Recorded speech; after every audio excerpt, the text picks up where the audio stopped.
Prova. Mi devo ancora abituare, signori miei, datemi un po' di tempo con questo microfono centrale. Mi pare che, no? Ascoltando qualche vostro feedback, neschio, sia un audio quantomeno comprensibile. Mi fa assolutamente piacere. Così come mi fa piacere che stasera abbiamo visto finalmente le italiane fare sicuramente bella figura. Parlo della Roma che si è mangiato il Celtic nel primo tempo, ha zannato la partita 3-0 e via. Parleremo anche del rigore concesso. Parliamo anche del rigore concesso, perché stasera che non va a impattare il risultato ne posso parlare ancora maggiormente, perché se no uno dice no ma sei un piangina. No, non mi piace parlare dell'arbitraggio quando è troppo centrale, cioè io agisco al contrario, se vogliamo. Però per non divagare, il Bologna è una goduria. Il Bologna è una goduria. Sta per finire la partita ancora non siamo arrivati al triplice fischio, ma è una roba pazzesca. Il Bologna è una roba incredibile. Non riesco veramente a qualificarli, perché è una squadra che durante la partita cresce sempre. Cioè, non solo ha ribaltato la partita col Celtic nel secondo tempo, non gli ha fatto fare nulla. Non è che nel primo, sì, il Celtic, il Celta Vigo, quindi Celtic da una parte, Celta Vigo dall'altra, stare un po' attenti, che tra l'altro veniva dalla vittoria al Bernabeu, no? Quindi un avversario temibile in un campo altrettanto difficile. E prima anche la vittoria della Fiorentina. E ne voglio parlare, anche seppur brevemente, assolutamente una parentesi va aperta, perché specialmente quando le italiane giocano in Europa, cerco veramente di non perdermi nulla. Nel mentre finiscono le partite, vi invito, come al solito, a spolliciare per soddisfare l'algoritmo che ha sempre bisogno di questi pollicioni. Se volete date hype, trovate tutti i profili in descrizione per seguirmi, e non attivate la campanella. Cosa più importante, giovedì sera, cosa succede il giovedì sera? Dopo, no, aver registrato e dopo magari aver visto il video, mi trovate al Tribunale delle Anime? Sì, delle Romane. Il Tribunale delle Anime perché mi è venuto? Ah, perché c'è il libro di Donato Carrisi. Io sono anche un appassionato lettore, ma rimaniamo in tema. Tribunale delle Romane, trovate il profilo, i vari profili social in descrizione per venirmi a seguire o su YouTube o su Facebook. Sì, mi trovate anche su YouTube, l'altra volta non l'avevano caricata lì, mi trovate anche lì, oppure ovviamente canale 77 del digitale terrestre. Quindi ancora approfondimento sulla partita di stasera, magari anche su altro. Vi aspetto, mi raccomando. Allora, sulla Viola, signori miei, prima partiamo dal risultato, perché mai come adesso diventa quasi più importante il risultato. Lo so, non è una partita di campionato e in quanto tale, onestamente, non è che aiuta la classifica europea, non del campionato. Però in questo momento mi viene da dire tutto fa brodo, trovare in qualche modo un po' di morale. E quello che mi è piaciuto più di tutto, sapete cos'è? Proprio come sono entrate le riserve, per esempio. Ho visto entrare bene Parisi, lo stesso Gudmundsson, perché no? Anche Quame, no? In qualche modo. E poi anche l'assetto tattico. Finalmente, oltre a difendere a 3, ha cambiato, si è messo a 4, e forse in questo modo resetta anche un po' la squadra, no? Lo sentivo anche dire da Bea allo zio Bergomi a Sky. Magari si possono ritrovare a sentirsi forti, perché ha bisogno in questo momento anche di crederlo. Più che di crederlo, di provarlo sul campo, onestamente. Anche perché poi, anche stasera, secondo me, stasera è partita anche fatta bene. Ci sono state occasioni. E ha un grande vedi il tiro il gol che prende oggi la Fiorentina, un missile imparabile. Stavolta poco da dire, secondo me, a De Gea. Quindi, vedete, anche una partita del genere di nuovo si trovava a sgretolarsi il margine di vantaggio. Però stavolta, ribadisco, vuoi Vanoli che ha cambiato l'assetto, vuoi chi è entrato in campo, vuoi lo stesso Ken che ritrova il gol, bene, molto, molto bene. Poi sugli esterni, il primo l'assist, quella bel pallone messo per Ken, se non sbaglio è Dodò.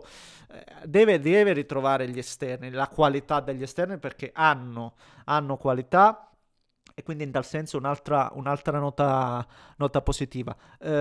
Mi sento di dire ottimo, anche ribadisco il gol di Ken, oltre a quello di Goodmanson, che era diventato addirittura un caso per i rigori e dichiarazioni.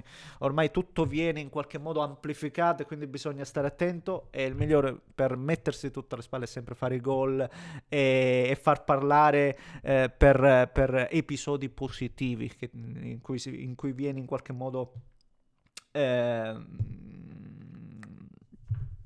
in cui sei partecipe. E detto questo, Ken, voglio che Ken faccia più gol. Nonostante stasera abbia fatto gol, Ken deve fare più gol, perché l'anno scorso ci ha fatto vedere che è un attaccante meraviglioso, che ha tanti gol in canna. Anche oggi ha fatto un bellissimo gol d'attaccante, ha avuto anche altre occasioni. Deve convertire di più, perché poi la squadra ha bisogno dei giocatori migliori, e Ken è senza ombra di dubbio uno di quelli. Però intanto buona questa vittoria. Spero che in campionato incida, ovviamente. È appena finita anche la Roma, ne parlo adesso. La Roma, signori miei, sulla Roma, che dire? Brillantezza. Sembrava, processo inverso rispetto per esempio a Inter e Napoli, dove abbiamo visto in campionato fare delle partite wow, e in Europa invece giocare sotto ritmo. Le ultime prove della Roma in tal senso pure denotavano poca freschezza, poca brillantezza. Stasera invece la squadra ha dominato il primo tempo, ha gestito, più che gestito anche il secondo.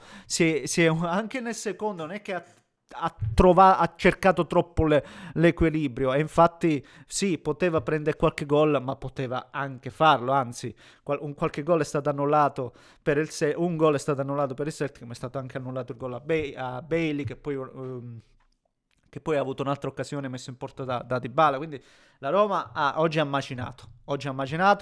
Buona la condizione, ribadisco, l'importante è trovare la condizione fisica, perché specialmente per il gioco di Gaspa, ma per qualsiasi squadra l'abbiamo visto, la condizione atletica è il primo aspetto, no? Giocare a ritmo elevato, e oggi la Roma l'ha fatto. Ecco, poi avendo il solito ordine, e avendo aumentato la qualità, e la qualità la aumentano anche in terminali offensive. Stasera c'è da parlare di Ferguson. Stasera ha fatto 2 gol, il primo veramente da attaccante, facendo il movimento ad attaccare, appunto, scusate il gioco di parole.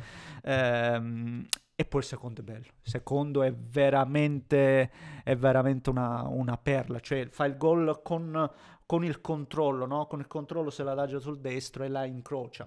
Quello deve fare Ferguson. O meglio, Ferguson sa anche giocare, raccordare, no? con la squadra, ma già questo è un ottimo punto di partenza, se consideriamo il fatto veramente che la Roma lì davanti stava facendo fatica, è innegabile. Per cui ripartire da questi gol dell'attaccante irlandese, appunto, se non sbaglio, non voglio fare gaffe, che l'altra volta ho detto di David che era francese perché giocava in Francia, ma lo sapevo benissimo che era canadese. Ferguson molto bene, anche perché incide anche l'infortunio di Dobbik. Lo so che tanti dicono no, ma Dobbik faceva comodo lo stesso averlo almeno metà tempo. Era un giocatore con caratteristiche diverse, magari non performava come ci si aspettasse, ma non avendolo, avere un Ferguson vivo è importante. Poi oggi abbiamo visto che poi Gasp comunque è riuscito a mettere nel secondo tempo anche Bale, appunto, Dybala, lo stesso Pellegrini, quindi deve no, prendere un po' da tutti. Bene, secondo me Pisilli in mezzo al campo è un giocatore che a me piace sempre, e la Naui comunque con sostanza. Buonina la partita anche di Rensch, sempre affidabile Selic, la difesa comunque regge. E non ho gradito, solo per concludere, per completezza, non ho gradito il rigore concesso. Il rigore per me è una roba vergognosa, e lo dico stasera perché se lo dici quando, scusate, se lo dici quando parli dell'Inter, no, perché gufi. No, lo voglio dire stasera, perché non incide sul risultato. Erano solo sul 3-0, va a dare quel rigore di Hermoso. Non si possono fischiare ste robe. Non si possono fischiare ste robe. Stasera posso fare anche la voce grossa. Ribadisco, perché non riguarda la mia squadra, quindi non mi potete dire che sono un piangina, e soprattutto non incide sul risultato. Non si possono vedere queste cose.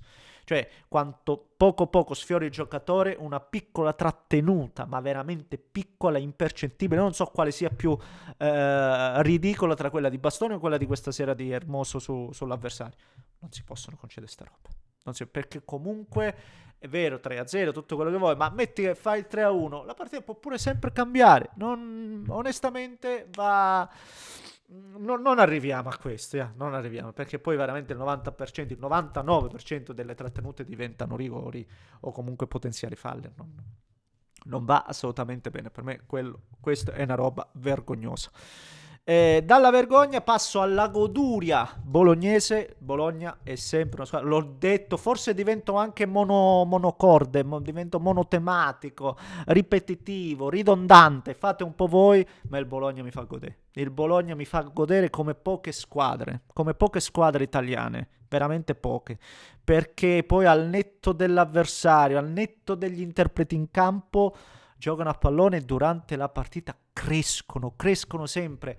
E lo dicevo prima della condizione quando è importante, secondo me la condizione del Bologna è quasi sempre ottimale, perché comunque li cambia sempre e si vede che i giocatori rispetto all'avversario sono sempre più freschi, più passano i minuti in campo, perché nel secondo tempo, magari anche avendo ribaltato la partita, tu ti aspetti che poi il Celta Vigo si fa di nuovo sotto, invece no, perché non ce la fa, è sfiancato. Invece il Bologna gioca il suo calcio, e poi non è solo parto dalla condizione atletica, ma poi c'è struttura, ci sono idee.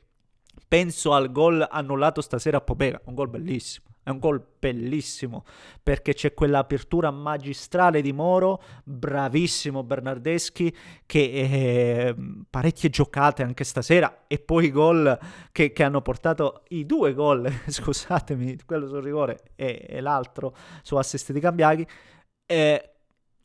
e la palla messa in mezzo per Pobega, bellissimo. Ma rimango su Bernardeschi. Cioè, Bernardeschi è un giocatore che era andato al Toronto, non neghiamolo, lo consideravamo un po', no? Un giocatore che veniva a fare da riempitivo, se vogliamo, anzi tanti di noi non si spiegavano questo acquisto. Eppure vuoi Italiano, vuoi l'occhio di Sartori, tutti i giocatori vengono valorizzati. Attenzione, se entra in condizione Immobile, io Immobile in questo Bologna, attenzione per davvero, perché poi il Bologna ha anche bisogno dei suoi gol. Castro, per esempio, oggi ha avuto una palla gol importante nel primo tempo, non è riuscito a sfruttarla, ma anche Rowe. Però ribadisco, oggi sfortunatamente perde un duello, e perdendo quel duello Lico Giannis subisco un gol. Però per il resto la squadra è equilibrata, e la squadra crea sempre tanto, arriva sempre a tirarti tante volte. Ripeto, per me è goduria parlare e vedere il Bologna di Italiano, che pure sembrava meno brillante ultimamente con la Lazio, dove comunque ha strappato un pare, perché bisogna dirlo, la Lazio è comunque una squadra insidiosissima, e niente, ce lo godiamo. E adesso sia per Roma che per Bologna si mette benissimo, secondo me si mette benissimo, e devono puntare entrambe assolutamente a passare direttamente, no? Tramite le prime 8 posizioni devono accedere direttamente alla fase eliminatoria diretta, senza passare per i playoff, che poi sono una grana. Sì, ce la possono fare, ma non mi ricordo la nome, se non sbaglio Stoccarda e non mi ricordo chi. Il Bologna invece leggevo Maccabi Tel Aviv, mi pare, non voglio fare disinformazione. E l'altra è il Celtic, me lo ricordavo perché stasera giocava con la Roma. Il Celtic in casa, non dico che siano 6 punti facili, ma se il Bologna fa il Bologna può fare, quindi con questi 6 punti si qualificherebbe, e anche la Roma ce la può fare, anche la Roma. Quindi speriamo bene, signori miei. Vi aspetto al Tribunale delle Romane, quindi passate anche in descrizione per se venirmi a seguire. Niente, un grande abbraccio da Neschio. Come si fa qua? Così.